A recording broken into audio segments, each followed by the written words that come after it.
Hello and welcome to our video game Zomcast. I am one of your two hosts, Gary. Your second host is Tash. Hello. We also have Sam, who gave this podcast its undead name, as he is our zombie. He did a lot of research for this. Hello. We aren't going to go into the zombie part though. We also have Ash on board, who is responsible for everything that you see on the screen. He won't say anything because he is currently trying to make all the animation as fluid as still images can be. So, to get started, this Zomcast is essentially about some of the jobs and organisations within the industry, as well as some of the people within these job roles. Tash will take you through the first one. So the first job role we are going to look at is programmer. Typically, a programmer will program the game. They are basically the rule makers. They bring everything together and make it all possible as a video game. All the game's physics and logic is determined by the programmers. The most famous of these programmers is probably John Carmack, co-founder of ID Software. Although programming is not the only thing he has done, he's often seen as a pioneer of the industry and is responsible for games such as Doom and Quake, which are basically the foundations of the FPS genre. Next up, we have a lead designer for you. A lead designer is the designer in the dev team that all the decisions go through. He is often the person who had the initial idea for the game, or the founder of the dev studio, or of course just the person who has been given the job. It is potentially the most fun, important, but maybe even the most stressful jobs of the industry. Our famous person for this one is Alex Evans, another co-founder of Media Molecule, who are most famous for Little Big Planet. He came up with a game called Yellowhead, which is what won Sony's favour and eventually became Little Big Planet. I guess another famous person worth mentioning is Cory Barlog, lead designer of God of War 2. Why do I mention this man? Because in all the developer documentaries, he always looked stressed and tired, and then left the studio once the game was finished. Next up we have lead environment artist, another self-explanatory job title, like the programmer. For those who have yet to figure it out, break it down for you. Lead, leader, boss, main dude, environment, setting, surroundings.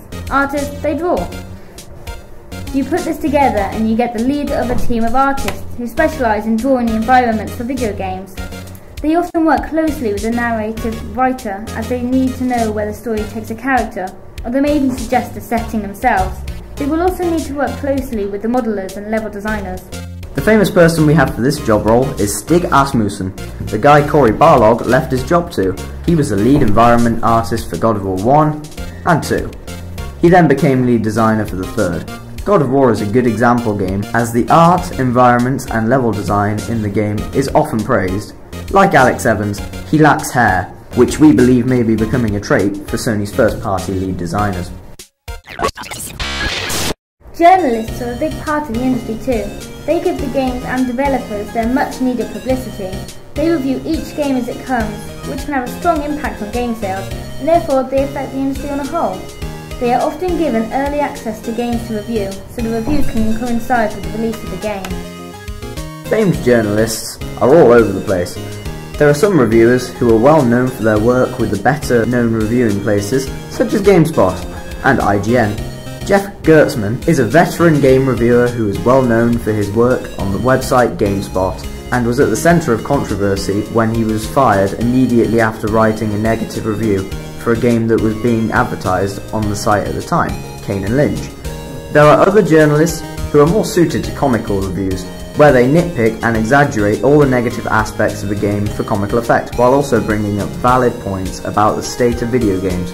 Perhaps the most popular of these is Ben Yahtzee Crossall, who makes the zero punctuation video reviews. Finally, there are many voice talents in the industry floating about that are not strictly bound to games, and often not part of the developers. They are usually brought in from outside the dev team and do not really have a job title within the industry, while there are some voice actors such as Nolan North, who is the voice in so many games it is nearly impossible to count them up. However, there are others who just float about doing odd bits here and there. In some cases, they are very famous already, such as Stephen Fry's performance in Little Big Planet. There are also others, such as Ellen McLean, an opera singer who worked with Valve playing GLaDOS in the critically acclaimed Portal, and the most voiced character in the game. All these we have mentioned are just a fraction of the jobs available in the industry, and there is far more variety than we have mentioned here. It is also worth mentioning that, like any other job, all these jobs involve a contract of some kind, outlining what hours they work, payment, and some general rules of the job. It is this last point which makes a contract in all of these jobs mentioned here unique. In almost all cases, a contract needs to be signed to make sure nobody talks openly about the product without permission. In the case of game journalism, a contract is often signed for each game they preview and review, outlining in detail what they are and are not allowed to talk about, and also outlines embargo dates. This is very important for both marketing of the game and of course the story details to keep things fresh and exciting for the players. For example, some donut at NetherRealm Games recently let slip that they had a PSP2 they were playing around with in the studio, declaring it was pretty powerful. This was probably a huge breach of their contract, or Sony forgot to mention that, and he felt like sticking the boot in and taking an opportunity. Well done, Sean Himmerich. You know what I want to talk about? What? Dead Rising. You know what EdXL want us to talk about? What? Organisations! Play the jingle.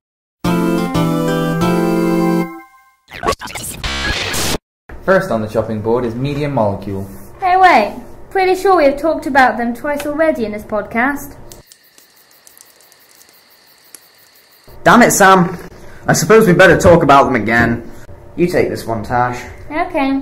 So as we already mentioned, Media Molecule are the first-party developers for Sony, responsible for Little Big Planet, blah blah blah. They are fairly small overall, with a total of 39 staff within the development studio. They have a flat organisational structure, as they are fairly small. Most developers are at the same level, with very few managers for the bigger decisions to go through. They have been around for 4 years and already won numerous awards. Okay, we're shutting up about Media Molecule now. Next to get chopped is Massive Incorporated. Yes, we couldn't get through this podcast without an innuendo. We do not apologise. Massive, the creator of a leading network for advertising games, they have over 40 game publisher partners and more than 100 titles committed. As a part of Microsoft, it is unknown how many employees are a part of this company, but an organisation such as this is crucial to the success of video games, possibly even more so than the quality of a game sometimes. Although little is known about the company's size or structure, it almost certainly fits into the larger Microsoft hierarchy. Testology, however you say it, is a game testing company. It is clearly a flat-structured company. It is a company made of 11 people, meaning no strict structure is really required. They have tested such games as DJ Hero, Fable 2, and Little Big Planet. God damn it, Sam! So yeah, they test games. This is a very important part of the industry. As games have become more and more complicated, they've become harder and harder to keep stable and keep the quality under control. They are tested thoroughly for both bugs and improvements to the quality of the game.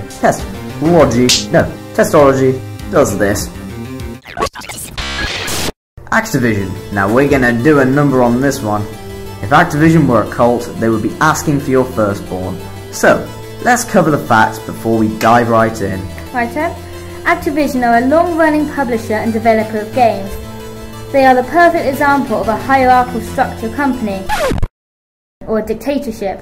They have more than 7,500 people working for them, though we are unsure whether this includes the developers that are associated with them.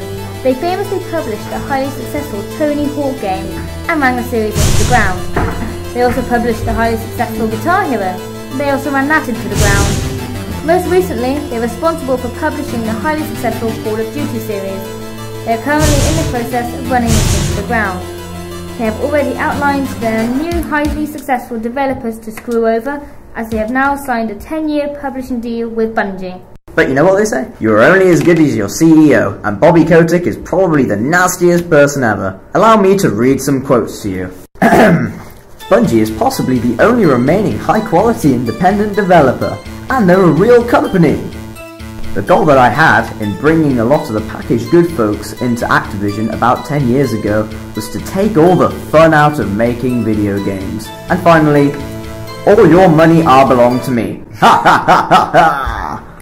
On that note, this concludes our highly informative and fantastic Zomcast. Please enjoy our credit sequence.